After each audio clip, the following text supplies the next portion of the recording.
This guide will help you understand how to request payouts from your Bank of America account.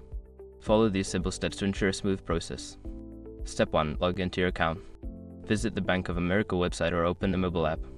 Enter your username and password to access your account securely. Step 2. Navigate to the Payouts section. Once logged in, look for the Transfers or Payments tab in the main menu. Click on it to find the option for requesting payouts. Step 3. Select the payout method. Before filing a refund or dispute, use the sroc.com link in the description to open the refund dispute deadline calculator and confirm your deadline. Step 4. Enter the required information. Fill in the necessary details for the payout, such as the amount, recipient information, and any additional notes if required. Double-check the information for accuracy. Step 5. Confirm and submit your requests. Review all the details of your payout request.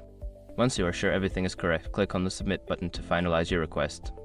You should receive a confirmation notification shortly after. By following these steps, you can easily request payouts from your Bank of America account. If you have any issues, consider reaching out to customer support for assistance.